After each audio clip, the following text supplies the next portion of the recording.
Kembali lagi di Boros Salam kali ini bersama Patrick dan Gusti. Ya, kita mohon maaf, Bang Fuad, ketularan penyakit saya kemarin saya tidak sembuh. Fuad sekarang yang ketularan penyakitnya, dia tidak bisa berdiri sama sekali. Gua nggak ikut-ikutan. Itulah namanya karma, ya karma. Karma itu ketika kamu mengatakan seseorang sesuatu, akhirnya sesuatu itu akan terjadi padamu, ya. Ya, semoga Bang Fuad lekas sembuh. Karena kasihan kalau saya belum menikah lagi, jadi belum masih aman ya. Kalau dia kan sudah menikah, punya kewajiban ya. Gua nggak ikutan, gua cuma di tengah-tengah. Gimana Bang? Udah sembuh ya? Udah cepat sembuh ya, Wad. Gimana Bang? Saya Bang Gusti. Gimana? Alhamdulillah, Bang Pat gimana nih? Sudah membaik lah ya. Kalau di on screen gue bilang membaik karena gue kan bilang kenularin kan. Iya, oke. Kita masih recovery tapi udah mulai sanggup lah. Jadi pakai jaket bukan karena masih Bang Gusti udah 3 episode berturut loh ini. Oh. Iya nih, aduh, jadi gimana? Sorry kalau semoga suka ya teman-teman Poros Salang ya. Saya di sini terus. Kembaran nih baju jaket. Kembaran, yoi. Siapa duluan nih? Bang Pat kayaknya gue zamannya spesial apa chosen one. Dirimu sesuai dengan tempat tinggalmu. Iron Tulip. Wong Londo, si Iron Tulip. Yoi, Luis Van Gaal. Ini yang belum tahu ya, ternyata ini kan gue baca ini Bang. Jadi kalau pas mau buka, bacanya pelan-pelan lah. Ternyata kalau bolot bilang, oleh guru penjas. Yang guru penjas tuh ini. Dia ini sebelum menjadi pelatih, jadi guru penjas. Iya. Emang beneran? Oh iya. No, tapi memang dulunya guru penjas. Jadi dia itu dulu jadi pemain pro. Terus setelahnya itu dia jadi guru. Oh, jadi guru. Jadi guru. Tapi kalau masalah kayak gitu, nggak jaminan juga. Ya Jose Mourinho dari translator jadi seorang manajer, menang piala. Makanya. Treble. Nggak jaminan kan. Ini guru oleh Mourinho lagi gue bilang.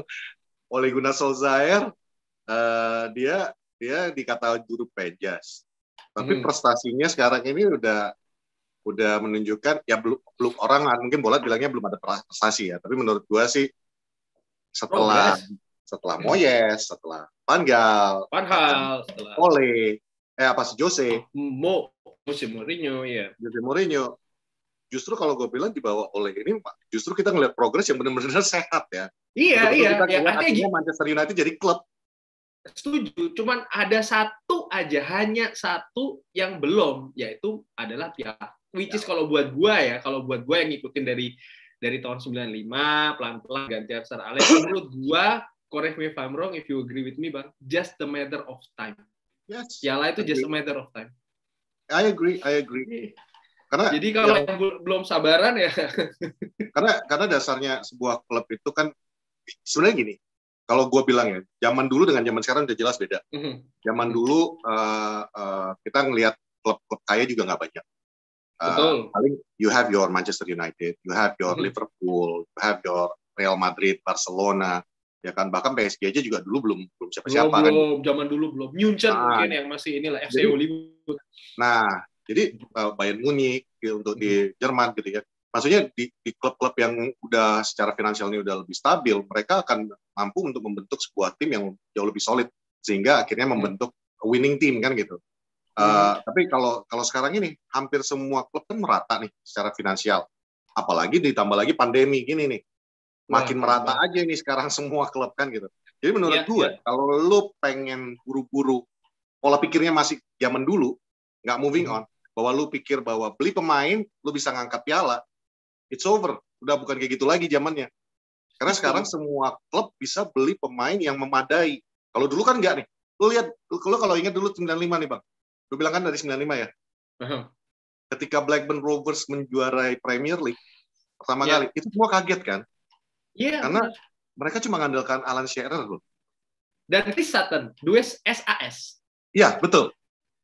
Mereka literally cuma ngandalin dua itu.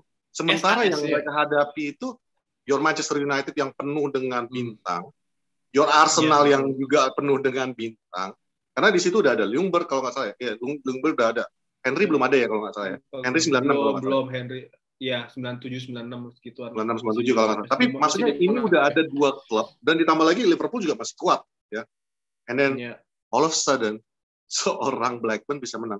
Itu out of the ordinary. Kalau di zaman sekarang ini kita mungkin bilangnya itu Leicester ya. Leicester City bisa menang itu ya, atau mungkin Liverpool ya one off gitu kan. Iya. Kita nggak, kok bisa ya Liverpool juara kan gitu. Tapi oke. Kalau kita ketawa, gua tahu. Banyak dislike. Nggak apa-apa, YouTube udah mau ngilangin dislike, jadi udah aman. Oh, oke.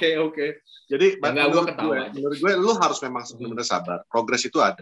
You can win the trophy dengan lu belanja gila-gilaan, ya. Tapi itu juga belum jaminan kalau di Premier League. Kalau di Serie A, di Bundesliga, di Ligue 1, itu mungkin bisa terjadi karena tim-tim yang lain juga nggak terlalu kuat pesaingnya. Dan menurut gue ya Bang, satu Manchester United itu feeling gue ya, kalau pengetahuan gue, apalagi dengan owner yang seperti ini ya, kita nggak bisa pakai stylenya City atau Chelsea yang setiap musim kita spending banyak, klubnya bisa bangkrut. Kalau buat gue ya, sorry, karena owner kita tuh bukan kayak mereka ya. Owner kita aja belinya aja ngutang ya kan, ibaratnya kan kayak gitu, bayar duitnya pakai begitu. Mereka enggak, mereka benar-benar orang kaya gitu loh, yang benar-benar yang lu butuh berapa ini. Kalau kita kan enggak gitu loh. Jadi ya, dan dari dulu, correct me if I'm wrong juga Bang, Thailand Manchester United itu ya begini, kita tuh bukan yang setiap musim yang Sultan style gitu loh, duit lagi. Hampir nggak ada malah. Hampir nggak pernah malah. Kita sekali lah beli yang mahal-mahal, kayak dulu tuh zaman-zaman tahun 90-an kita beli Andy Cole tuh dari Newcastle, memang itu agak mahal. Terus sekian berapa lama lagi Rio Ferdinand waktu itu kan gitu. Back termahal Inggris. Betul. Bahkan kalau misalnya supporter yang pengen instan juara, sebenarnya kalau dibilang belanja dong ini dong, apalah yang mereka harapkan itu sebenarnya udah dilakukan juga kan zaman Van Gaal. Siapa sih yang nggak kita beli? Bastian Schweinsteiger kita bawa, Di Maria, Blin kita bawa, Di Maria kita bawa, siapa? Radamel Falcao kita sewa, kita pinjam. Maksudnya there's a list of names yang kita bawa ke Manchester United, but it brought us nothing. Cuman juara FA Cup, which is nggak worth it juga. Dan lalu Jose Mourinho dengan ya Jose dari dulu ya terkenalnya belanja pemain, jarang namanya memanfaatkan yang ada juga. Tapi yes, he was successful dalam arti kita dapat Europa. Kita menjuarai League Cup ya kalau nggak salah. Carabao kalau nggak salah. Ya League Cup.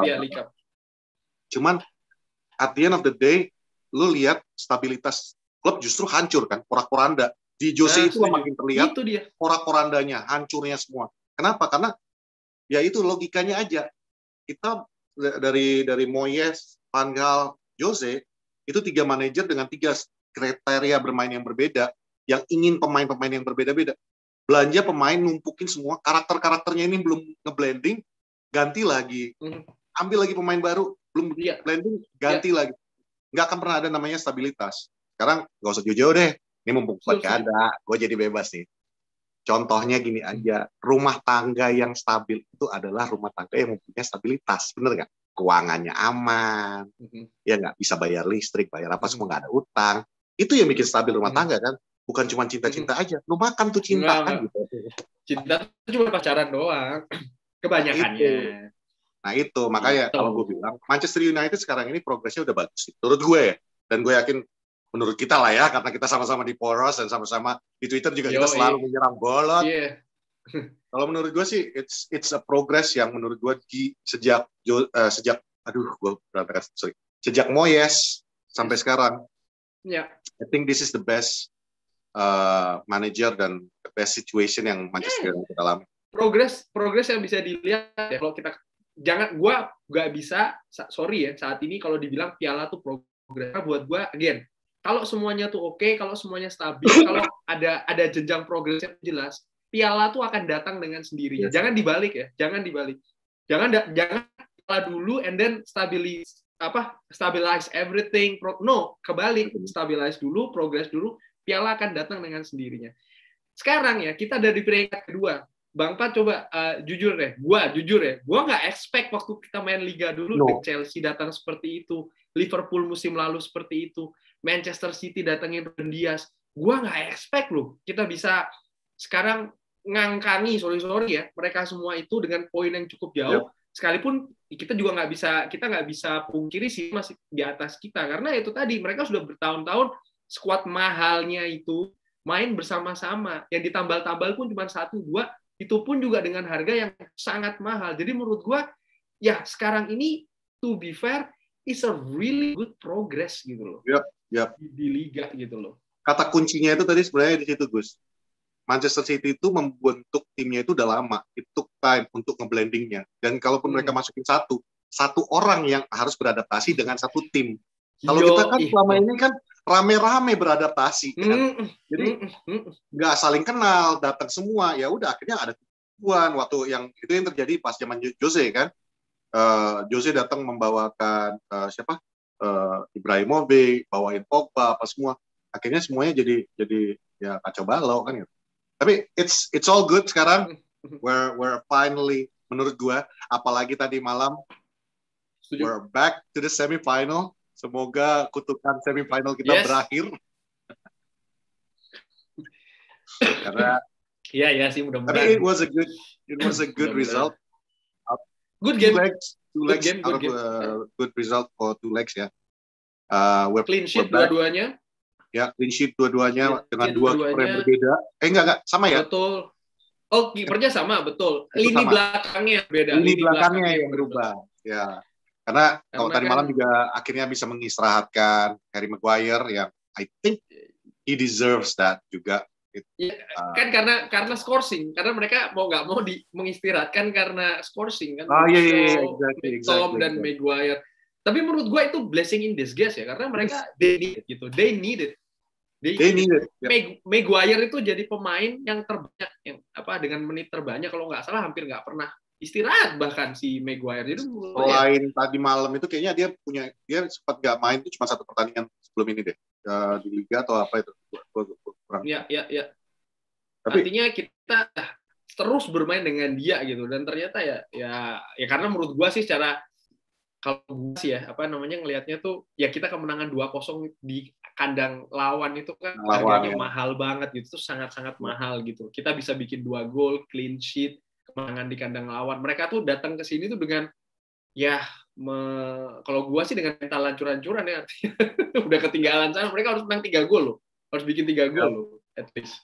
Dan kemarin juga kalau nggak salah komentator tuh gue nontonnya tuh komentatornya sempat bilang, kalau di video ya, kita di Indonesia kan nontonnya di video.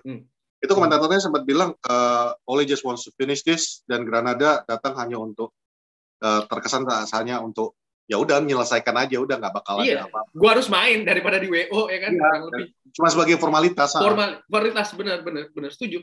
Ya kalau gue ngelihat sedikit analisa Bang. Awal-awal itu kan mereka sempat lah agak nekan ya. Cuman setelahnya ya kita kuasain. Manchester United juga playing their time gitu loh, possession.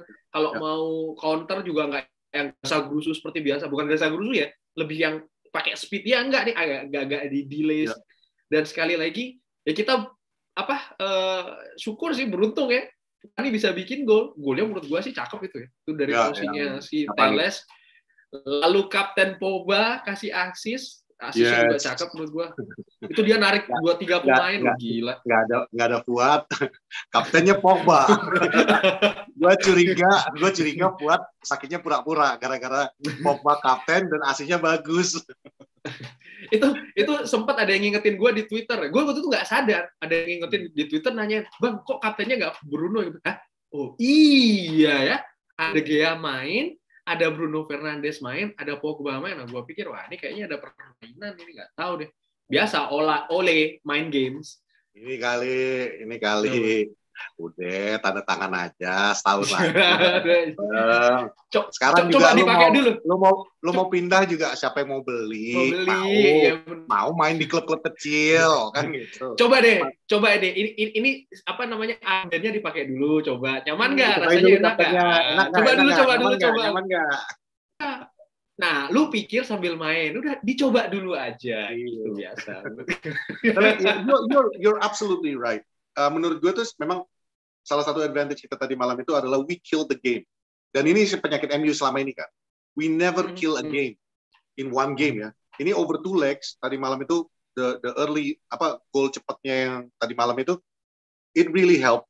It really killed the game karena behind the back of those players, pemain-pemain itu pasti udah berpikir, gue datang ke sini aja harus cari 3 gol tadinya. Nah ini sekarang mereka udah dapat satu lagi. Gue harus cari 4 gol gitu. Itu sudah langsung otomatis ngedropin mental. Gue yakin even your Barcelona bakal kegoyang kalau udah kayak gitu. Mungkin mereka bisa, tapi pasti sudah mulai kegoyang. And I think that was the perfect start. And it was a beautiful assist by Pogba. Honest, gue juga kaget. Kok bisa gitu ya? Iya, karena gue kira dia sambil Pogba itu ke depan kan dia. Apa? Ya, setuju, gue juga mikirnya dia kan sambil lari ke depan kan itu. Gue pikir dia kontrol juga, dia kasih ke belakang. Aduh, kok tumben dia pinter ya. Dan and it was a beautiful goal dari Cavani. Itu juga kalau menurut gue, Ole juga bilang, udah Pogba lu kasih ke Cavani yakin mau main di Boca, udah di sini aja, start lagi. Iya. Karena begini sih, sempat juga gue bahas kemarin sama Bang Fuad. Ini gue, ya itu tadi terinspirasi dari episode Poro Salang yang belum nonton tuh yang sama Andy Mitten ya. Itu banyak banget informasi daging. Gue aja bener-bener, gue ulang-ulang Bang. Karena ya itu tadi banyak informasi dan salah satunya adalah itu tadi, it's absolutely right, truth. Sekarang ini siapa yang punya duit gitu? Semua global itu lagi kesusahan duit. Dan sepak bola ini kan tersier ibaratnya, just entertainment kan, bukan yang primer apalagi bukan sekunder apalagi primer gitu loh. Gue nggak yakin sih ada yang afford beli Pogba dengan transfer yang tinggi dan gaji yang sekalipun si ini sih siapa namanya De Gea juga gue pikir sih dengan gaji 450 kalau dia mau pindah mau didiskon berapa itu kan juga ya. But anyway sih menurut gue kalau dalam hal pun juga Cavani. Kalau masalah David De Gea, gue nggak masalah dengan David stay or leave ya. Karena dari awal gue Dean Henderson dari awal. Walaupun sekarang gue bilang dia yang pro Dean gitu ya. Cuman kalau menurut gue salah satu transfer yang kemungkinan menurut gue paling mungkin terjadi adalah David De Gea. Kenapa? Karena dia baru aja istrinya baru melahirkan. Ya. Betul. Dari awal kita sama-sama tahu istrinya nggak betah di Inggris. Nggak suka di Manchester. Pengen banget balik ke Spanyol. Jadi mempertimbangkan itu, gue yakin sih. Your contract is almost over. You just have a new kid, baru aja punya anak, dan istri lu pengen balik ke Spanyol. Gue yakin, seyakin-yakinnya Ole juga dan Manchester United juga akan memberikan izin untuk perpindahan itu. Toh dipikir-pikir mereka butuh income juga untuk rotasi pemain dan belanja pemain yang kira-kira mereka butuhkan. Itu dia.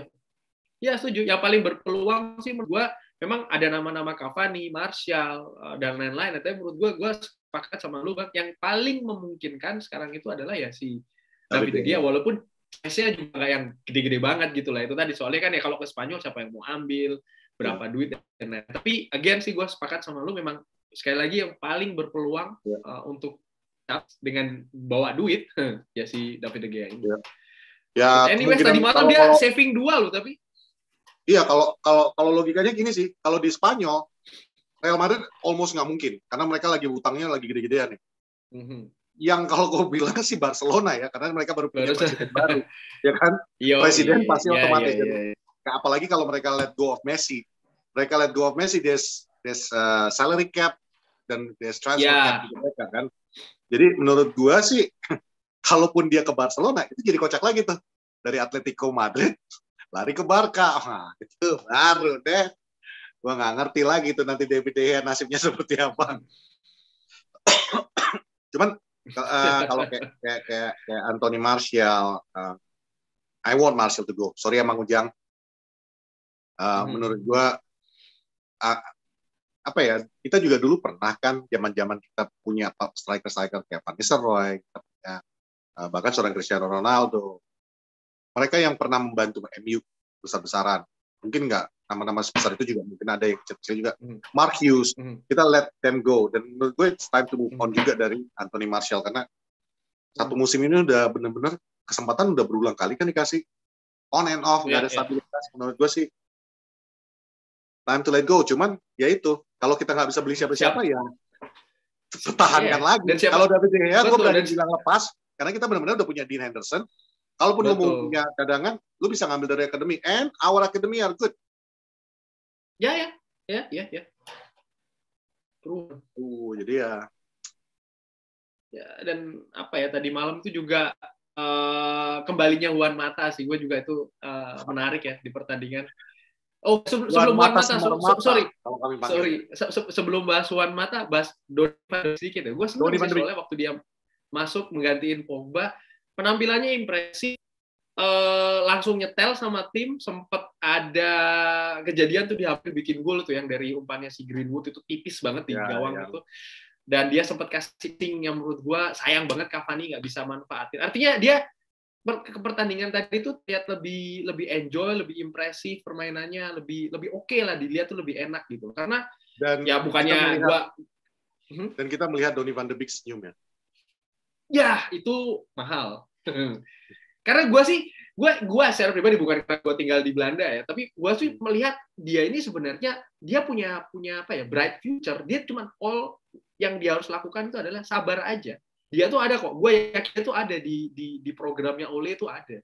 Dan gue sangat setuju dengan Ole yang banyak menyadangkan si Donny van de Beek ini, murni karena gue sering melihat ya pemain Belanda atau pemain Eredivisie, ini sering gue ulang-ulang, kalau pindah ke English Premier League itu banyak yang gagal. Nggak semuanya berhasil ya, nggak semuanya gagal juga. Ada kita Jaap Stam oke, Van Nistelrooy oke.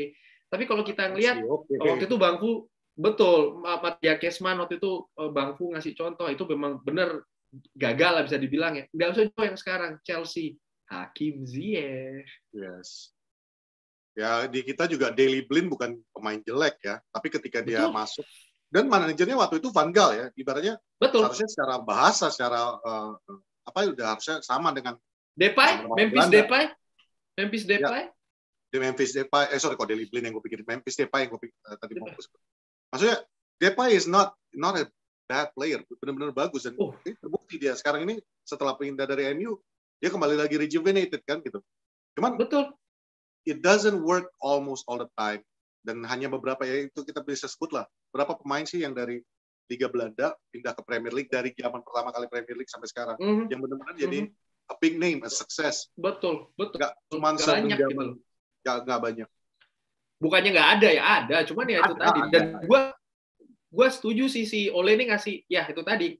Ya disimpan dulu baratnya si Van de Beek ini daripada dijor-jorin dulu kayak yang lain, nanti belum media Inggris yang galak-galak kan bahwa udah dirujak habis sudah.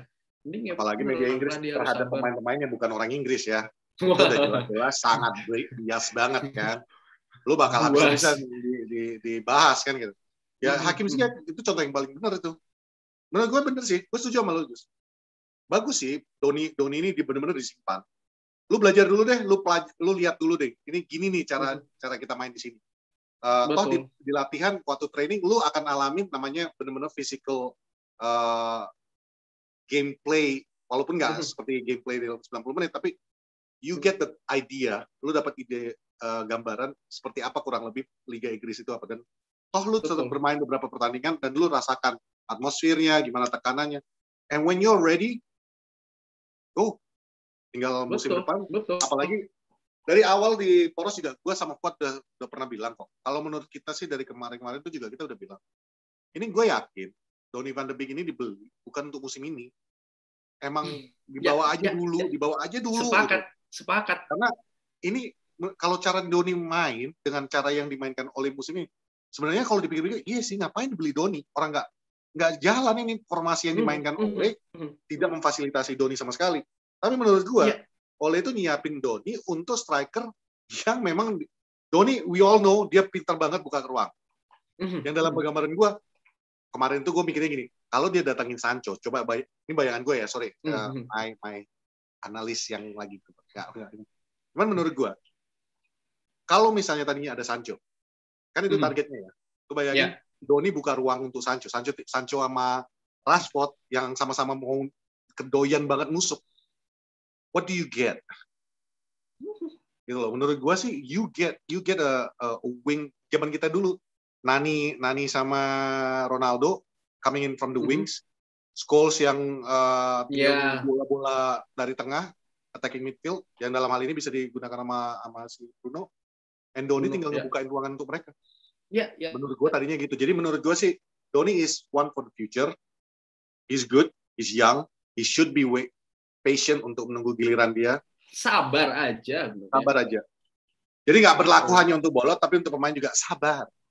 Betul. Ini bulan puasa juga sabar. Semua sabar. Dan ya, apa ya? Dan ya itu sih kalau menurut gue catatan pertandingan melawan Granada. Ini boleh bahas partai lain nggak? Soalnya tadi malam gue boleh. Bahas tanpa batas namanya Porosala. Tanpa batas. Ini satu partai yang gue iniin sih calon lawannya Manchester United di semifinal ya, AS Roma sama Ajax. Ya menurut gue aduh kasihan amat. Gue nggak nonton pertandingannya Gus, tapi gue cuma ngelihat muka. Gue nonton highlight dan gue cuma ngelihat mukanya Edwin van der Sar di tribun. Ngelihatnya tuh kayaknya bener-bener geram ya, walaupun ditutup masker tuh kelihatan banget Pak, kayak geram banget akan insiden-insiden yang terjadi di pertandingan itu. Tapi go ahead. Karena sebelum berangkat di media Belanda ini kalau gue bisa bilang ya, mayoritas itu pede dengan melihat permainan Ajax di putaran pertama ya, yang sebenarnya dia tuh kan nggak hoki aja kebobolan 2 dari Ajax. Gol-golnya 1 gol kesalahan kiper, 1 lagi dari bola mati dari corner gitu loh.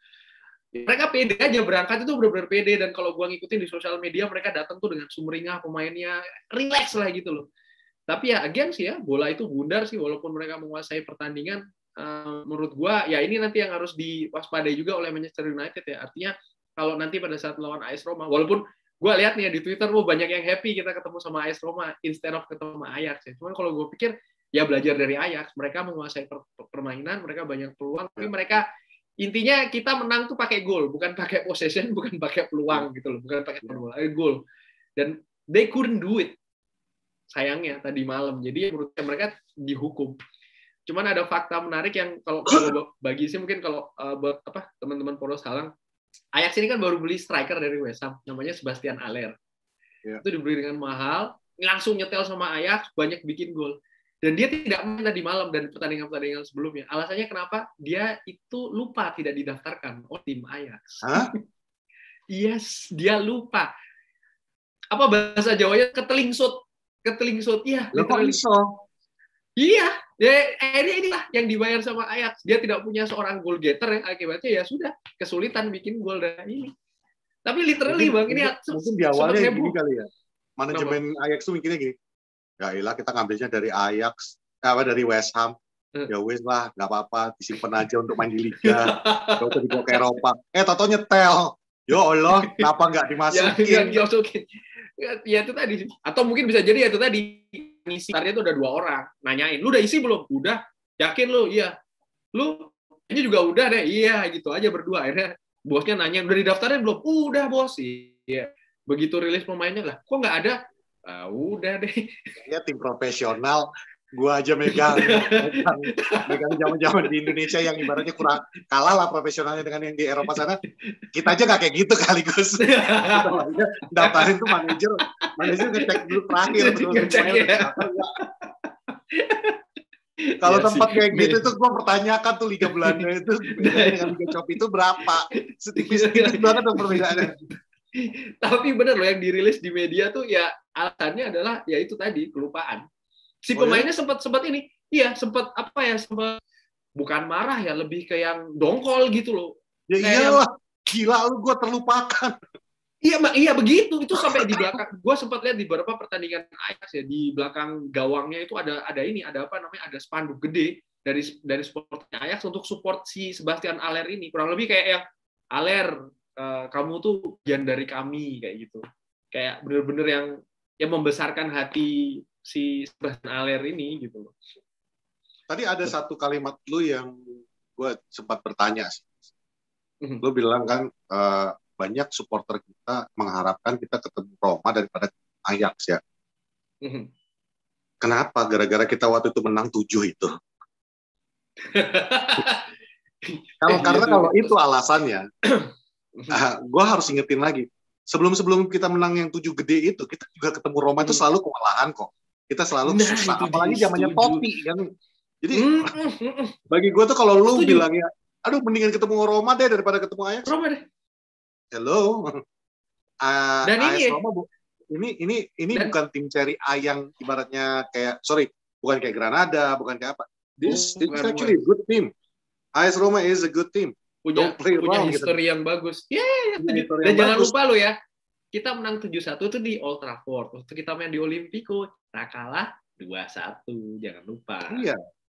Jadi maksudnya it's a bit strange kalau gue pribadi kemarin tuh gue pengen ketemu sama Ajax, jujur aja ya. Gue pengen ketemu Ajax, kenapa? Karena satu, it would make an interesting game. Kedua, Manchester ini, Roma ini, gue nggak bilang Romanya aja. Gue selalu, mungkin udah berubah, gue nggak terlalu ikut Serie A. Cuman menurut gue Serie A itu is always defensive, always possession football. Dan gue paling males namanya nonton. Kayak kemarin lawan Milan aja, bagi gue tuh kaget. Gue nggak nyangka AC Milan bermainnya sangat terbuka kayak gitu.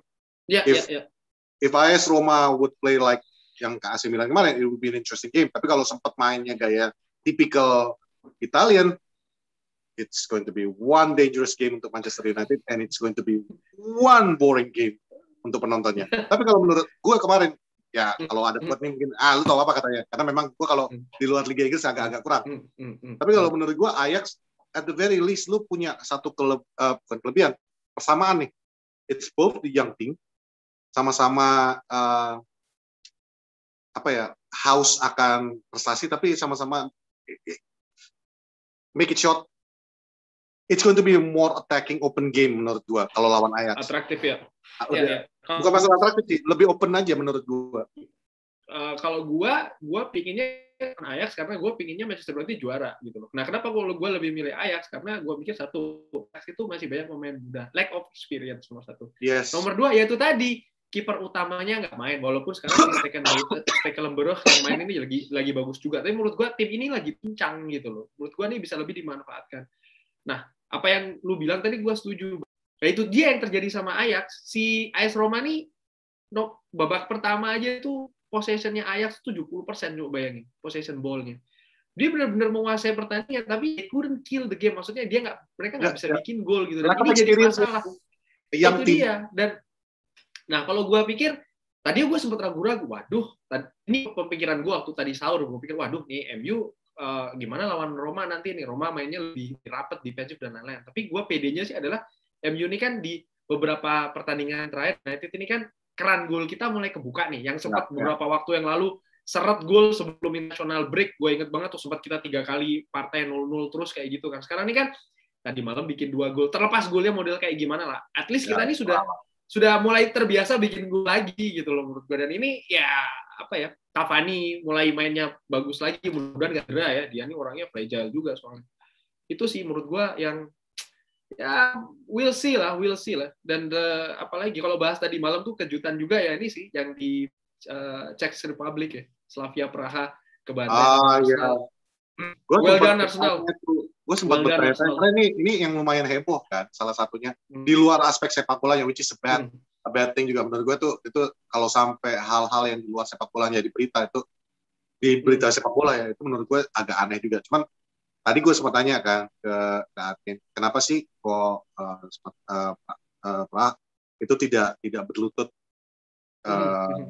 jelasin sama Mimin tadi karena kejadian lawan Rangers ya. Rangers, ya betul. Kena suspend. Ya. Coba di elaborate. Jadi ya itu tadi ada pemain yang dia insulting lah, insulting pemainnya Rangers, pemainnya si Slavia Praha ini, dan ya kurang lebih si pemainnya yang lain ini kayak melakukan solidaritas. Bisa jadi itu, bisa jadi juga ya itu tadi mereka menilai bahwasanya kneeling the knee itu nggak kneeling itu nggak, it doesn't oke, pada saat awal-awal dulu ya, but probably this is already too long. Bisa aja mereka berpikiran seperti itu. Dan efeknya juga ya. Insiden itu baru terjadi, lu melakukan itu sebagai solidaritas, mungkin itu lebih efektif ya. Tapi kalau sekarang ini, gue juga setuju sih. Lu kneeling down, tiap pertandingan, it doesn't mean that you're not racist kan gitu. Karena ya nyatanya sebelum pertandingan yang waktu lawan Rangers juga mereka kalau nggak salah mereka kneeling down kan. Sebelum-sebelumnya juga mereka kneeling down. It doesn't stop the racism gitu loh. Dan kalau kita nggak jangan lupa juga yang insiden pertandingan, gue lupa pertandingan siapa, yang wasitnya yang malah rasis. Iya, gue sempat baca. Champions League kalau nggak salah itu. Champions League kalau nggak salah yang kita kalah. Pertandingan kita waktu itu lagi kalah-kalahnya lawan Istanbul. Kita lagi kalah lawan Istanbul, pertandingan yang lain sempat dihentikan. Oh iya. PSG kalau nggak salah. Yang keluar lapangan PSG, itu kan. Ya, PSG. Yang waktu itu kita sempat mikir ini hasil mereka seperti apa. Pertandingannya mereka itu dihentikan. Oh sorry, itu Istanbul ya kalau nggak salah ya. Istanbul ya. PSG lawan Istanbul. Exactly. Nah itu yang jadi nggak ada jaminan karena sebelum pertandingan itu mereka kneeling down, sama seperti yang lain. It doesn't resolve anything. Kneeling down bukan berarti lu tidak akan melakukan rasisme. Rasisme itu kembali lagi ya elunya aja. Lu sadar nggak bahwa kita ini semua manusia, nggak ada bedanya warna kulit kita, nggak ada bedanya warna rambut kita, semua itu kita pada dasarnya. Kalau lu black, beda kalau kayak kata seorang stand up comedian di sini, ya Pip ya, di black, katanya keluar logo klubnya kita kan. Tapi gue yakin, lu black tangan lu, yang keluar darah warna merah kan gitu. Jadi kalau darah lu masih warna merah, dan kalau lu dalam sebulan itu minimal lu ada ke toilet buang air besar, berarti kita semua sama gitu loh. Kalau lu belum makan batu untuk makanan sehari-hari dan besi bulan, artinya kita masih sama gitu loh. Betul, atau lu minum bensin, makanya. It doesn't matter warna kulit lu apa, tinggi badan lu berapa, bentuk badan lu seperti apa, lu pria atau wanita. We are all one race. Nah, ini juga gue tekankan ya. Kemarin di Twitter ada yang udah sempat lewat berapa lama nih, karena gue nggak syuting beberapa kali, gue baru bisa kesempatan sekarang. Ada yang waktu itu mungkin nggak tahu, nadanya bercanda, yang bilang, paling Bang Patrick rasis. Balasannya. Gue seumur-umur nggak pernah rasis. Gue berani ngomong itu. Kenapa? Karena selain di sepak bola, gue kerjanya di kemanusiaan. I respect humanity. Ya. Dan kalau kalian jangan suka bilang rasis, ngejek-ngejekan klub, itu bukan rasis.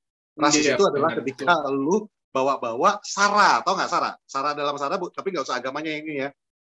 Rasnya, ngerti nggak? Ras itu dari kata rasis itu datang dari kata ras. Ketika lu bilang Batak, Cina, apa gitu, itu rasis sebenarnya.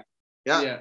Sementara di Indonesia kemarin tuh lu yang bilang tadi ya, ikut-ikutan kneeling down di Liga Indonesia. Ada piala apa tuh? Oh, piala yang Kemenpora ini ya. Menurut gua tuh nggak cocok sih, Gus. Iya. Karena sama. Kalau kita dibilang kita nggak rasis, lu lihat aja, lu yang nonton ini, lu pikir sendiri deh, jujur sama diri sendiri. Lu kalau punya teman Cina, biasanya manggil, Cina, lu kemana lu? Iya. Atau lu lihat gua dah, gua orang Batak nih ya. Elah Patrick, Batak amat sih lu kan. Ngerti nggak? Itu sebenarnya udah bentuk form of racism, itu udah bentuk rasisme gitu loh. Man, di Indonesia mungkin kita lebih, toleransi kita mungkin agak lebih kuat kali ya. Iya, lebih tinggi lah dibanding itu.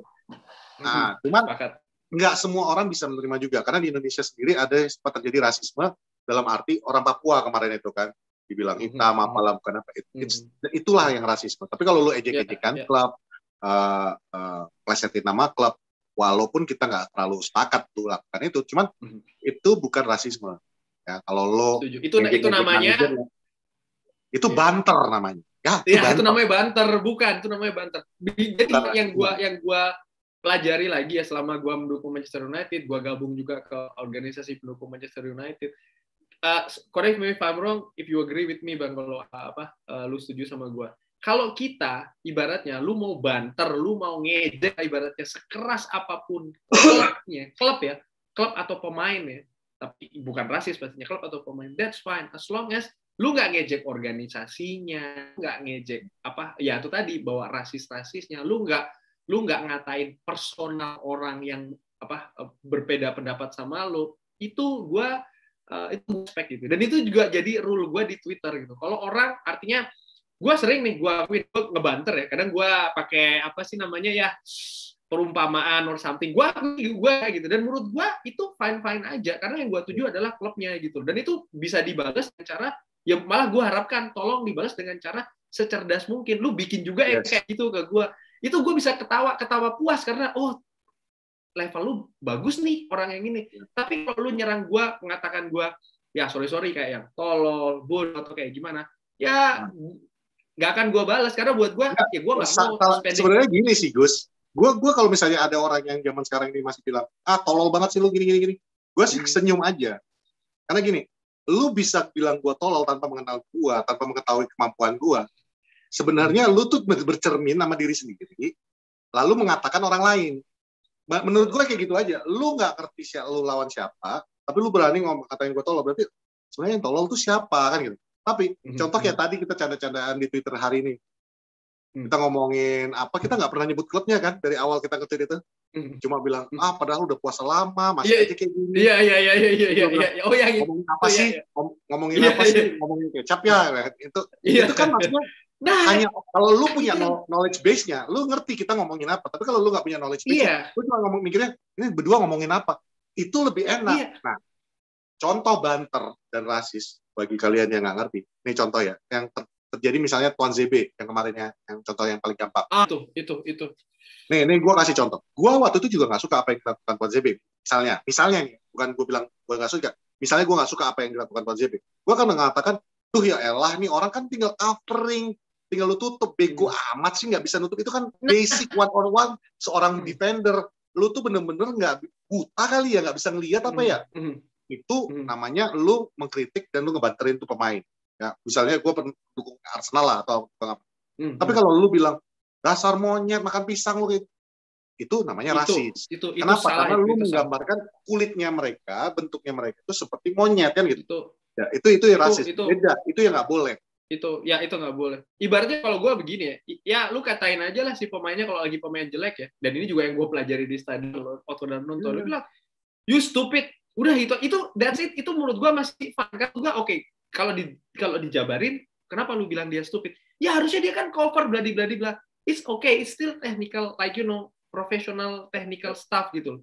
Tapi kalau lu sudah ngalir ke yang personal, wah, gue secara manusianya gue nggak bisa terima gitu. Dan gue kemarin pada saat kejadian lu, since you mentioning Tuan ZB, itu gue merasa malu gitu. Dan ketika gue ngelihat Instagramnya dia, dan ternyata banyak akun-akun justru akun-akun dari Indonesia sendiri yang itu gue sedih, gue malu gitu loh. Serius, malu tahu, sampai Rio Ferdinand, sampai pemain-pemain sekelas mereka itu nge-retweet itu dan mengecam itu. Dan di screenshotnya itu nama orang Indonesia gitu. Itu memalukan. Itu gue aduh. Karena gini, gue nggak ngerti kalau lu ketawa bangga atau apa semua kayak gitu ya. Bego sih menurut gue kalau kayak gituan. Kenapa? Karena gini, lu melakukan sesuatu yang sekonyol itu sampai viral dan lu bangga akan hal itu atau lu mengatakan itu justru menggambarkan lu tuh nggak punya knowledge base. Karena kalau lu punya knowledge base, kalau lu punya ilmu, lu akan mengkritik secara pertandingan, secara ini orang harusnya begini-gini. Tapi karena lu nggak mampu, karena lu nggak punya kemampuan itu dan lu nggak punya ilmunya tentang sepak bola, lu cuma bisa mengucapkan isi hati. Lu kesel, akhirnya lu bilang anjing bego lu bego ini. Itu artinya lu bego emang, nggak ada isi di sini. Tapi kalau lu punya isi di sini, lu akan mengkritik. Aduh ya elah, itu kan lu tinggal cover, tinggal masuk ke kanan, itu basic one on one seorang defender. Lu tinggal mengharapkan Wan-Bissaka atau Lindelof untuk menutupi coveringnya itu, lu nggak perlu ikutan lu ngambil itu. Atau kejadian McTominay, lu ngapain? Fred, lu udah kartu merah, lu ngapain? Kartu kuning, lu ngapain? Itu karena lu punya knowledge base-nya. Tapi kalau bego amat sih ini Fred, tolol amat, udah tahu ini dasar. It's because you don't have this. Akhirnya lu keluarin cuma dari sini. Kan gitu. Ya. Sepakat. So, ini ya itu tadi lah kurang lebih ngomong soal racism dan ya balik lagi ya ke Europa League yang terjadi tadi malam sih. Menurut gua menarik di semifinalnya United lawan Roma, good evening lawan Arsenal.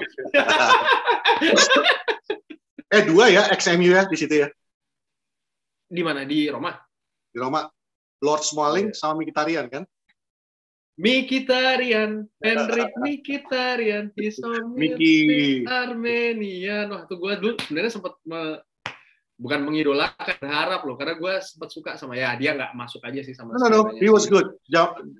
Sewaktu dia ada di MU, menurut gue dia salah satu pemain yang menurut gue waktu itu I like, karena waktu itu kita ada beli juga tuh pemain Prancis siapa? Yang akhirnya kita jual ke Everton, gue lupa. Schneiderlin ya? Schneiderlin. Ya, menurut gue Mkhitaryan waktu itu he was good. Cuman waktu itu memang posisi dia kalau nggak salah bersaing dengan siapa ya? Pogba kalau nggak salah ya waktu Pogba masuk. Iya, dia itu kan Corey Fairmont, dia tuh datang dari Bundesliga, dari Dortmund dengan status pemain terbaik di Bundesliga pada saat itu, nggak main-main, dengan angka assist yang cukup bagus, cukup tertinggi kalau nggak salah. Dan Corey Fairmont dia memang posisinya tuh di belakang striker, cuma pada saat itu lebih banyak ditarik di sayap, karena di belakang striker nih kita lebih naruh Pogba atau Samuane yang sudah lupa. Ya, jadi tapi memang bukan waktu itu posisi dia nggak ada gitu. Cuman ya, lu karena bilang tadi Dortmund, gue baru sadar, kita banyak juga ya. Sancho lagi nih pasti. Dulu kita punya siapa yang dari Jepang? Shinji Kagawa. Betul. Terus kita punya Miki. Nah, bentar lagi kita punya Sancho. Bentar lagi ya. Bukannya Halan. Halan. Tolongan. Gua intinya nggak ada buat bebas. semua yang gua selalu doktrin gua doktrin aja sekarang. Jadon Sancho for Manchester United. Yes, kita lihat lah. Jadi itu sih menurut gua bakalan perlu disaksikan nanti terutama sih ya selain AS Roma United itu tadi ya gua sih ya good evening inilah. Karena Villarreal main impresif juga. Gua lihat extended highlight-nya barusan lawan Dinamo Zagreb. Wah gila tuh mereka harusnya bisa gol. Villarreal ya gua nonton highlight-nya Villarreal tuh they were good dan the way they play itu sangat fluid man. Itu sangat fluid banget. Gua sampai mikir wow, terakhir kali kita ketemu sama Yellow Submarine itu di Champions League. Dan itu ada pas waktu siapa pemain mudanya mereka yang akhirnya pindah ke Barcelona. Lupa gue. Yang Borjan. Oh Boyan Krik kan gitu. Itu cuma main di Ajax loh. Iya. Tapi menurut gue Villarreal gue bingung ya. Semua orang favor Manchester United saat ini kan. Dan gue sebagai pendukung MU tentunya kita juga ngarepin MU dong. Tapi honest to God setelah nonton tadi malam semifinal highlightnya semua ya, Arsenal was good. Don't get me wrong. Lawan Slavia, gue bahas tuh Slavia Praha itu terakhir kali kalah di kandang tuh 2019 bulan Februari kalau nggak salah lawan Inter Milan di ajang resmi. Coba bayangin lama banget. Makanya gue prediksi gue pada saat itu di Twitter juga gue nge-tweet itu gue bilang gue pede si Slavia Praha karena mereka satu-satu di London, rekornya mereka super impresif di kandang. Wah, tapi bantai sama Arsenal luar biasa. Tapi menurut gue, tadi malam Arsenal was good. Cuman menurut gue mungkin ada insentif tambahan kali ya untuk Arsenal, khususnya kayak Lacazette yang lainnya tuh. Ya itu tadi masalah rasismenya itu semua itu mungkin menurut gue tuh membakar. Ada aja itu yang bisa memotivasi pemain untuk lebih. Cuman They were good. Kita lihat aja mereka stabil apa di pertandingan berikutnya. Gua angkat ini gua. Kalau Praha lolos, citra buruk bakal lanjut gak bagus untuk UEFA kata Mimin. Jadi konspirasi teori ini. Ini mafianya UEFA ya, Min ya. Berarti ya, oke lah Min. Dan kalau bahas sedikit soal Villarreal, ada satu pemain yang benar-benar menangkap mata gue tuh ya, si nomor 11 tuh Samuel Chukwueze. Gila itu di lini kanan Chukwueze. Wah, dia kasih assist sekali, satu kali lagi tuh kena VAR, dia kena penyelamatan kiper gara-gara dia syuting, kena mistar banyak banget. Gila, gue pikir wah ini selamat deh Arsenal ya. Good luck lah, sama kita juga good luck lawan Roma. Maksud gue ini bukan semifinal yang enteng gitu loh. No, it's not. Yang menarik untuk disaksikan sih. Ya itu menurut gue tuh we as Manchester United fans tentunya kita memfavor Manchester United ya. Cuman kalau kita mau netral realistis aja ngomongnya, gue masih agak khawatir sih. Roma bukan tim enteng yang bisa kita walk by. Kalaupun misalnya kita lolos lawan Roma, which kita masih harapkan itu, lawannya itu juga nggak akan enteng. Arsenal udah kenal kita luar dalam. Ya, Arteta Betul, ya. udah hafal kita luar dalam. Kalaupun misalnya Villarreal yang lolos, ya itu tadi. Itu mereka juga punya pemain-pemain yang impresif. Termasuk di dalamnya salah satu targetnya Manchester United. Back target Manchester United. Siapa sih? Tahu. Albiol. Pau Torres, benar Pau Torres. Ya, itu kan target MU. Jadi Torres. Ntar kita bisa nyanyi itu lagi dong. Ya, makanya gue kemarin sempat nge-tweet. Kita dulu udah pernah punya Gerrard, kan gitu ya. Gerrard Pique. Kan kita udah pernah punya Gerrard. Oh iya, benar. Lu harus. Iya benar. Dan sekarang kita mau ngambil Torres. Ini Manchester United pengen banget dikata Liverpool apa ya?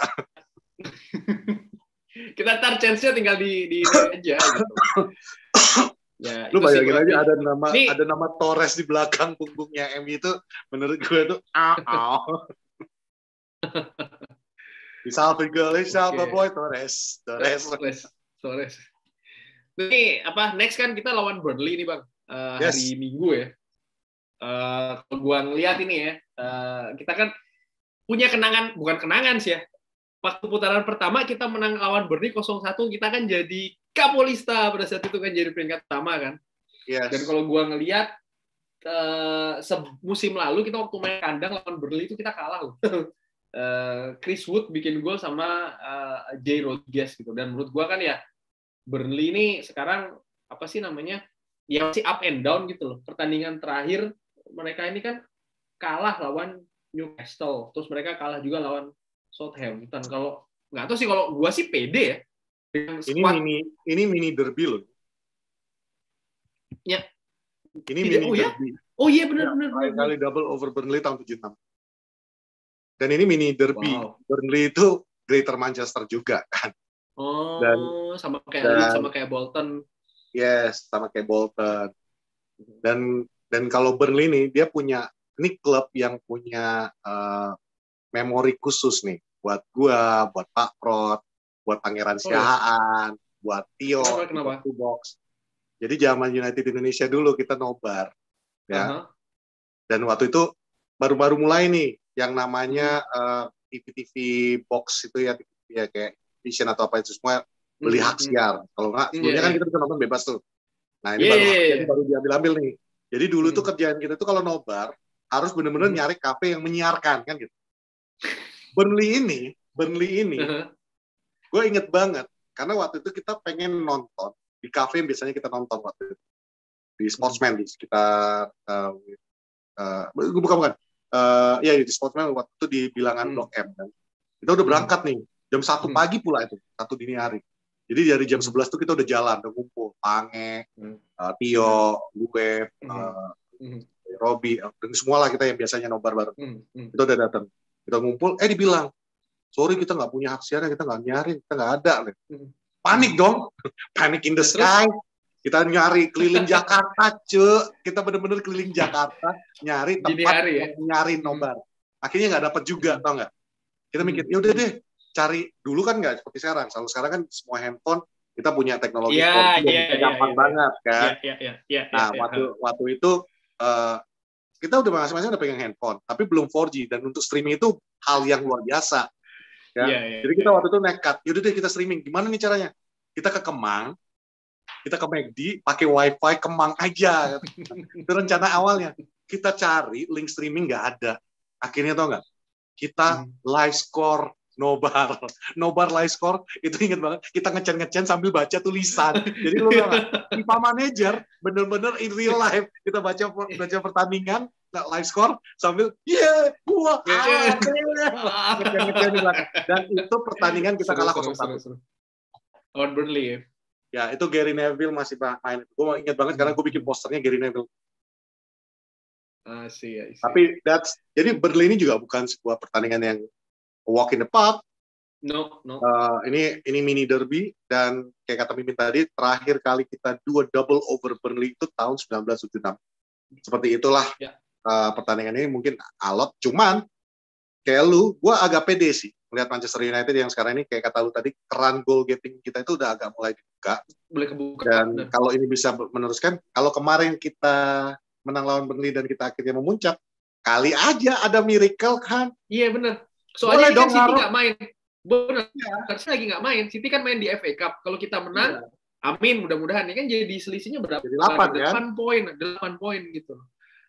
Satu lagi fakta yang gue lihat ini iseng-iseng di 5 pertandingan terakhir Burnley, ini mungkin yang agak was-was sedikit ya. Burnley ini always score goal. Mereka selalu bikin gol gitu. Mau 1, mau itu 2, mereka always goal dan bikin gol gitu. Dan which is ini bedanya Burnley di awal musim. Karena di awal musim mereka seret golnya. Jadi mereka tuh ya pahe lah kalau bikin gol tuh ya cuma 1-0, 0-0, 1-0 kayak gitu. Ini sekarang mereka 5 pertandingan terakhir, at least mereka mulai rutin lah bikin gol ini. Tapi di sisi lain gue juga pede bang, soalnya kan ya Shaw, Maguire, Scott McTominay itu kan istirahat tadi malam, jadi mereka bisa lebih fresh gitu. Betul. Harusnya mereka bisa lebih fresh coming into the game. Yes. Ini kalau kita bahas perakhiran formasi, gimana? Silakan monggo. Kalau kiper kayak gitu aja. Kalau gue sih tetap pengen Dean Henderson, Bang. Ya.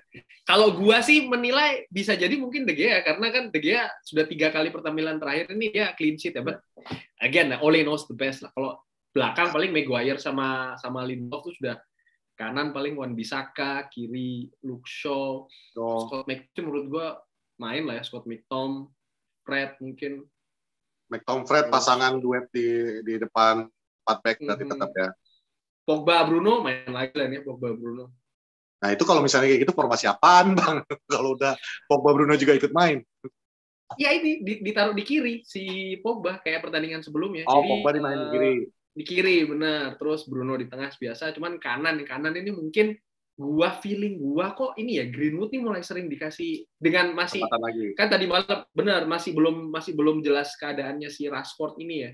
Karena kan si Ole di wawancara tadi malam gua baca tuh dia bilang dia masih pain, masih sakit kakinya si Rashford. Jadi feeling gua sih mungkin Greenwood dikasih ini lagi sama depannya ya give it tuh Cavani. Ya itu dia sih paling.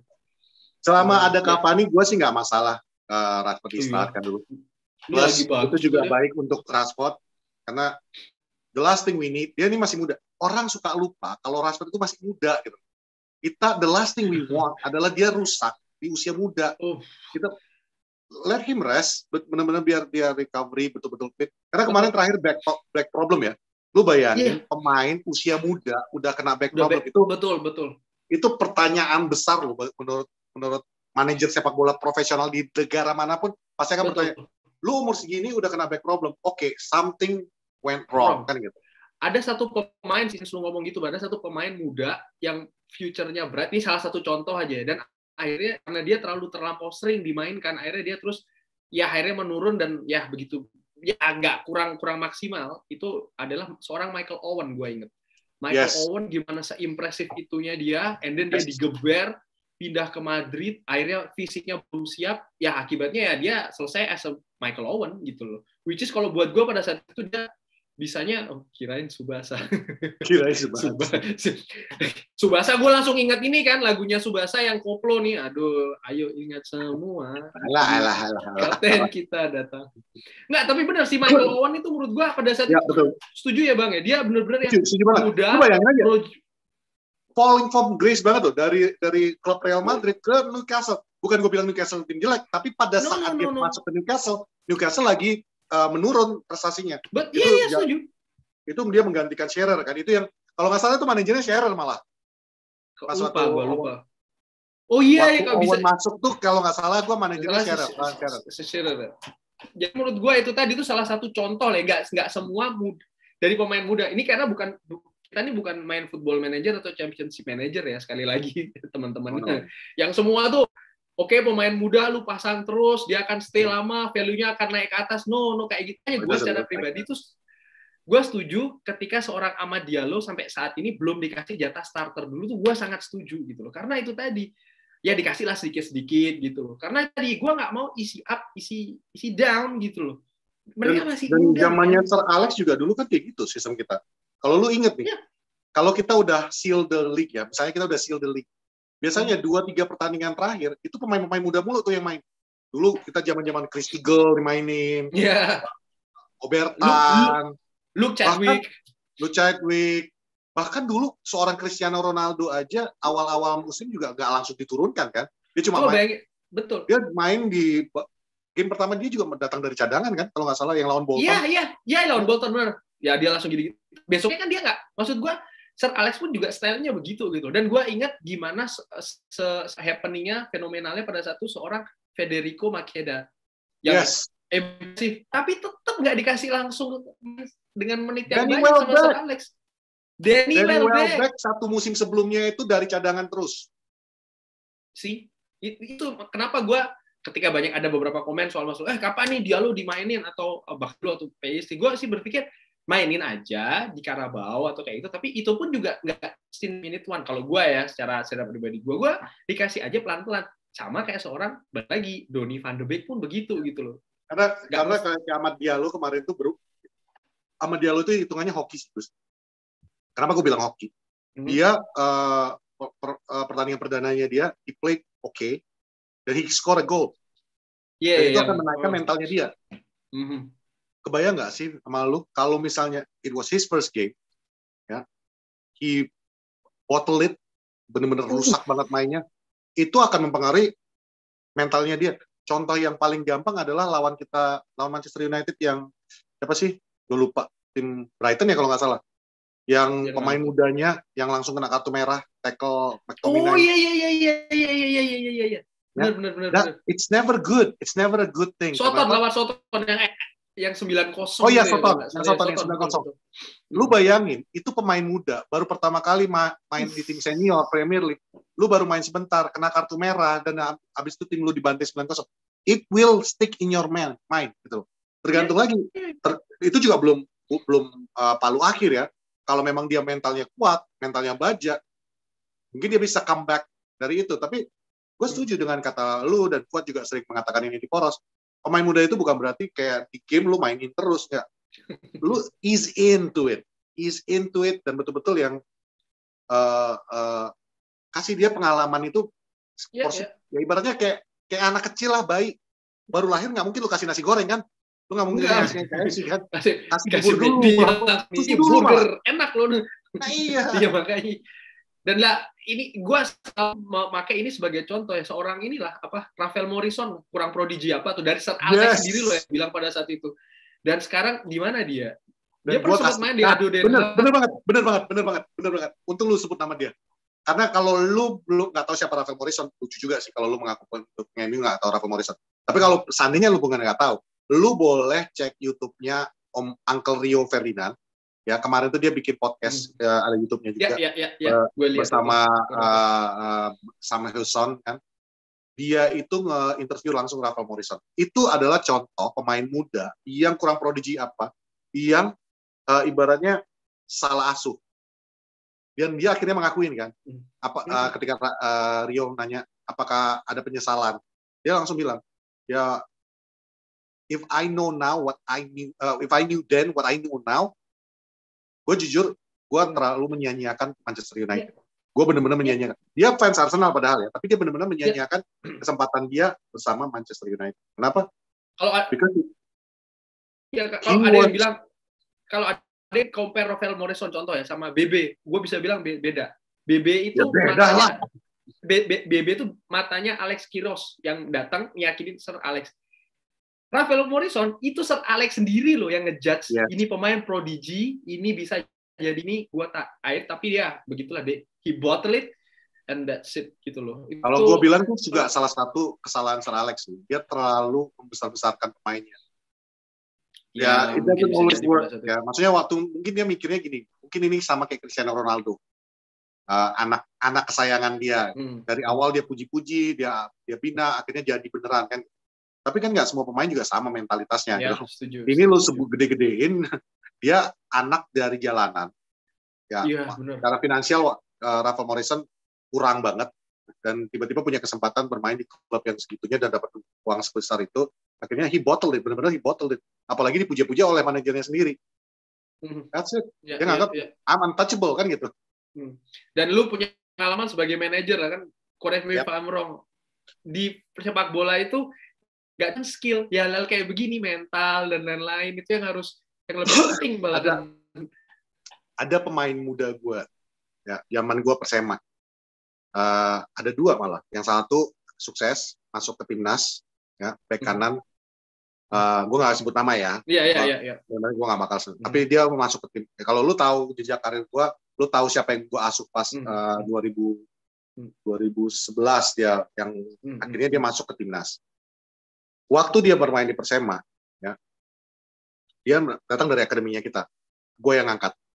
Oke, gue angkat karena menurut gue dia punya potensi. Tapi waktu awal-awalnya itu dia manajemen waktu itu ngasih gajinya agak lumayan langsung. Gue bilang waktu itu gue nggak mau gaji segitu. Gue bilang jangan segitu, ntar rusak. Tapi nggak percaya. Akhirnya dia beli motor, apa semua gaya hidupnya berubah. Yang tadinya sweet kid, akhirnya agak berubah. Untungnya, he listens to me. Waktu itu dia masih dengerin, dan akhirnya dia, dan ada itulah mungkin blessing in disguise, adalah insiden yang agak-agak merugikan dia. Akhirnya gue bilang, this is what should have happened. Plus, waktu itu tertolong sama Mas Bima Sakti, our captain, dan juga Mas Bima itu sangat mengajarkan, lu mendingan nabung daripada gini. Akhirnya dia kenapa? Dia akhirnya masuk ke timnas, oke, dan bertahan jadi bek kanan. Oke, ada lagi salah satu pemain muda gue juga, dan malah jauh lebih bagus menurut gue. Secara skillnya, menurut gue ini anak, he is going to go places menurut gue. Oke, tapi he doesn't listen. Dan gaya hidupnya itu ya kurang lebih kayak Rafael Morrison gitu. Dan akhirnya apa? Dia minta, Pak, di tengah-tengah egonya makin besar. Dia bilang, saya klub kecil, gue pengen pindah ke Arema. Akhirnya gue, I agree on the sell. Kita jual dia ke Arema, dia masuk ke Arema. Di Arema dia di bangku cadangan. Sementara di Persema dia starting lineup. At the end of the day, dia di bangku cadangan nggak dapat pengalaman apa-apa. Gue beruntung, karena waktu gue jual dia, gue dapetin Irfan Aditya waktu itu. Back, dan Leo Tupamahu. Bekas Persija. Jadi gue dapat 2 untuk jual dia, karena memang skill dia bagus. And at the end of the day, kita waktu itu posisi 2 kalau nggak salah. Gara-gara gue dapet ini. Ya itulah, intinya banyak penilaian untuk seorang pemain muda. Nggak bisa lu langsung, he's good, masukin, jadi. It's not a game. Dan hey, guys, yang tukang main game, jangan langsung bilang, Bang Pet, suka banget dia nyerang-nyerang gamers. Hey, gue tunjukin nama lu ya, kerjaan gue tadi. Gue main apa? Tuh. Ya, gue baru ngalahin Arsenal 2-1, oke? Gue juga suka main game kok. Sama gue juga, kalau gue mah di handphone, tapi nggak main bola. Ini jelas-jelas gue baru main PS ya. Jadi gue tetap suka main game, cuman it's a different animal. Ini hewan yang berbeda sama sekali. Lu nggak bisa nyamain realita dengan game. Game FIFA Manager apa itu semua, menurut gue adalah game-game yang bagus. Kenapa? Karena itu membuka wawasan lu, membukakan gambaran seperti apa sih sebuah klub runningnya. Tapi itu nggak gambaran yang sepenuhnya. Kenapa? Karena di game itu nggak ada yang namanya human touch-nya. Nggak ada human factor-nya. Ya. Lu nggak akan pernah namanya di game itu bilang tiba-tiba pemain lu izin nggak latihan karena tadi malam berantem sama pacarnya. Ya. Nggak akan ada yang namanya pemain lu itu lagi pakai narkoba, ketahuan sama agennya, nggak akhirnya untuk mengamankan supaya media nggak tahu, disembunyikan dulu ceritanya semuanya, dan akhirnya lu cuma bilang dia cedera. Hal-hal itu nggak akan ada lu hadapin. Dan lu cuma ABC pilihannya ini. Nah, itu dia. It's a different game. Lu nggak bisa yang namanya, ditambah lagi di game itu, lu ngelihatnya itu bird view. Ya, sama kayak gue main game ini tadi, lu ngelihatnya bird view. Bird view itu gampang. Kenapa nggak passing ke kiri? Kenapa tadi nggak passing ke kanan? Itu kan sering komentar netizen ya. Kalau lu jadi manajer seperti yang pernah gue alami, lu tuh ngelihatnya sejajar. Syukur-syukur lu lihat, bener nggak passing aja. Lu kadang-kadang ngelihatnya kayak gini. Iya. Makanya zaman COVID ini, manajer-manajer pada seneng bisa duduk di balkoni. Agak mendingan tuh sudut pandangnya. Coba kalau lu nonton dari samping situ. Duduknya sejajar, susah lo itu nonton bola kayak begitu. Kalau gue sih ya oke lah main game buat nambah pengetahuan boleh, tapi menurut gue ya itu tadi nambah pengetahuan dengan cara gimana ya, banyak-banyak baca buku, banyak-banyak baca artikel. Ini YouTube dipergunakan. Nih ya gua bukannya gua mau promosiin Polsalam, bukan, maksudnya begini ya, ini kemarin sama Andi Bitten itu dagingnya banyak banget. Itu ini ya bener salah satu episode mungkin one of the best ya, karena dagingnya banyak banget. Serius itu gua banyak belajar dari situ. Karena banyak hal-hal yang kita tidak ketahui di belakang layar tuh seperti apa gitu loh. Gua dibaca buku contoh ya waktu zamannya Sir Alex, ternyata ada beberapa pemain tuh yang dia datang ke Sir Alex kasih kertas, gua mau main lawan ini. Udah cuman gitu aja. Lu itu kan hal-hal yang tidak bisa kita bayangkan bahwasanya itu tadi loh. Dia nggak bisa cuman main. Terus gimana Sir Alex harus bereaksi sama pemain itu. Dikasih tahu juga di TFS itu kalau latihan malas-malesan, tapi setiap kali main beneran dia mainnya bener-bener. Terus gimana lu mau ngasih judgement-nya kayak gimana? Mutusin. Dia bilang lu kasih udah dia main aja, tapi pemain lain bilangnya gimana dong? Lah, gua latihan beneran kok. Maksudnya give it my all in the training, tapi kenapa gua nggak dipilih? Maksud gua hal-hal seperti itu tuh kan nggak ada di game, nggak ada mungkin apa ya makanya itulah gue sih ya itu tadi, dan sekarang dengan adanya YouTube seperti ini ya Poros Halam, podcastnya Rio ya manfaatin, itu gudang ilmu. Ada salah satu yang lebih bagus lagi, ada salah satu YouTube yang bagus nih. Wah, ini gue mempromosiin banyak YouTube nih. Bekas kipernya kita Ben Foster ya, dia bikin YouTube. The Cycling Goalkeeper. Oke, Ben Foster tuh bikin The Cycling Goalkeeper. Kalau lu pengen lihat gimana sih kehidupan pemain bola, manajerial, gue kalau nonton YouTube-nya dia, itu gue teringat zaman-zaman gue dulu away games, zaman-zaman mempersiapkan tim, ya exactly like that. Dan sampai gue mikir, buset, berarti kita di Indonesia minimal nih Persema yang waktu gue pegang sama Persikabo kurang lebih sama nih profesionalnya dengan tim luar dong, yang sekelas Wolves sama ini ya, apa dia main di mana tuh? Bukan Wolves dia. Apa satu lagi? BA. Yang kuning juga, Lupa lah gue. Ya, Watford. Lupa gue Ben Foster. Dia di Watford. Watford. Yeah. Nah, jadi lu nonton deh Ben Foster the Cycling Goalkeeper itu juga bagus. Kalau lu pengen lihat inside look seperti apa seorang profesional dan tim profesional itu dijalankan. Nggak segampang yang lu bayangkan. Gaya hidup mereka, rutinitas yang mereka harus jalan itu beda banget dengan game-game. Again, gue juga suka gaming, tapi the only reason kenapa Gusti ada di sini, Kuat ada di sini, Coach Justin ada di sini, karena kita nggak ngandalin semua knowledge kita itu cuma dari game. Kita benar-benar belajar, we read books, dan benar-benar kita analisa, dan itu it took time.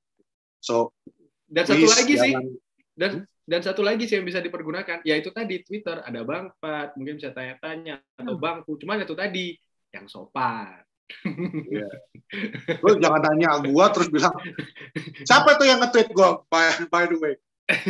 Ada yang nge-tweet, gue kan lagi jarang-jarang buka media sosial ya, lagi perang ini kan, tiba-tiba gue buka tadi, jadikan aku muridmu Bang, katanya.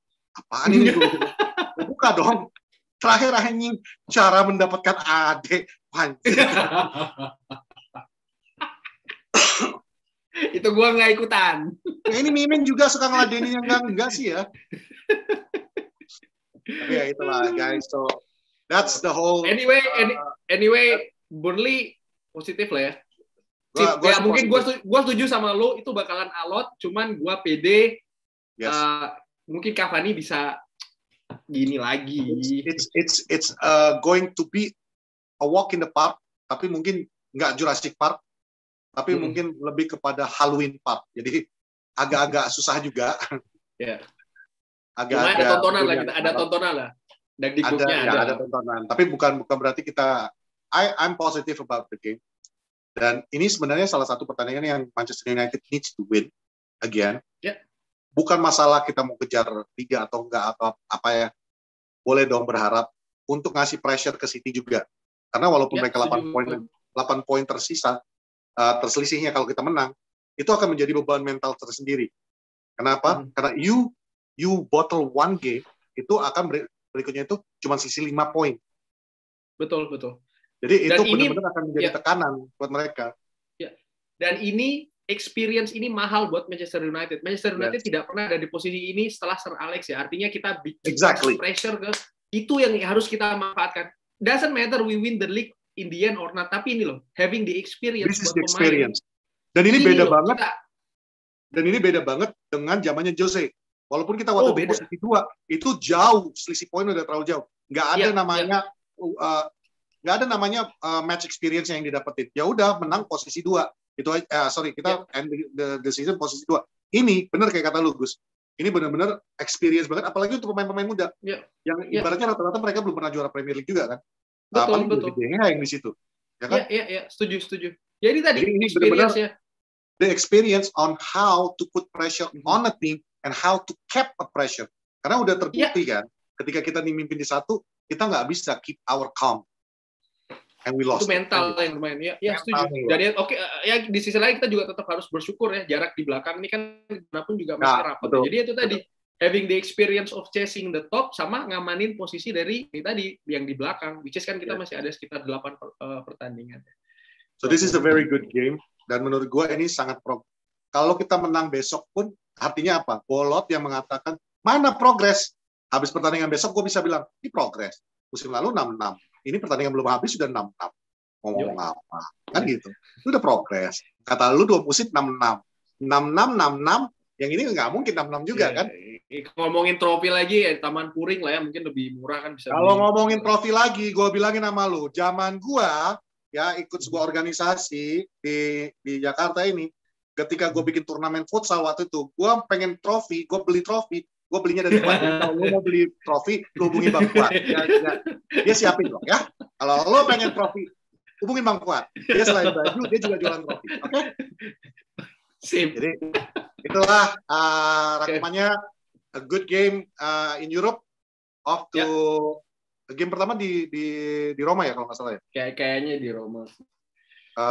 Tanggal 30 ya Min, kalau nggak salah ya. Oh no, kayaknya di kita dulu deh. Kayaknya di kita dulu deh malah. 30 Maret kalau nggak salah ya. 30 Maret itu di lalu yang second game-nya itu tanggal 5 April kalau nggak salah. Oke, that's the semi-final. Gimana duluan? Udah, Bang. Jadi that's the semi-final ya, Manchester United versus AS Roma di Europa League. Arsenal versus Villarreal, Yellow Submarine. Ada yang bilang all English final, baik itu di Champions League atau di UEFA League. Gue bilang no, gue nggak mau. Gue sama sekali nggak mau lihat Arsenal di final. Gue nggak mau sama sekali ngelihat City di final. Oke? Karena kalau dia udah sampai ke final, artinya dia punya kesempatan 50% untuk menjuarai turnamen. Untuk jual Liga Champions. Dan itu gue sebagai pendukung Manchester United. Dan itu bagi gue nggak terima gue. Karena kalau misalnya, itu. Jadi kalau ada pendukung MU yang mengatakan, wah ini bisa nih jadi all English final dua-duanya. No, please no. Nggak dipakai. Kalau mereka juara besok, ya, kalau mereka juara besok, ya itu udah 1 piala mereka. Terus mereka juara Liga udah pasti. Misalnya nih ya, jadi udah piala, tambah lagi Eropa. Jangan dilanjutin. Jangan dilanjutin. Gua dengernya nggak mau. Makanya, kalau ada pendukung MU yang mengatakan, wah enak nih, all English final, otak dipakai. No, jangan. Jadi yang gua harapin kalau bisa di Eropa, gua pengen ketemu Manchester United versus Villarreal. Kalau bisa kan gitu ya. Kalau di Champions League, kalau gue pengen lihat, gue nggak peduli siapa yang di final, yang penting PSG aja ngelanjutin kan gitu. Iya, yang penting bukan City. That's it. Terserah, yang lainnya terserah. Real Madrid versus PSG. Oh by the way, good job Real Madrid.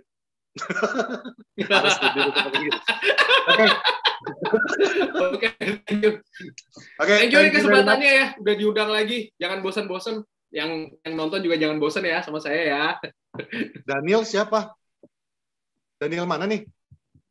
Bukan, jangan bosan sama saya yang nonton. Ini ada Get Well Soon Daniel Korda. Min. Atau Daniel James? Oh, oke. Get Well Soon kepada Korda United Indonesia, Bang Daniel Ratembanua. Oh iya. Bang. Get Well Soon. Okay. Get Well Soon. Gue Patrick. Ya Gusti. Gua lah Gusti. Kami adalah Poros Salam. See you soon. Ingat, buat lagi itunya nggak bisa naik. Bye.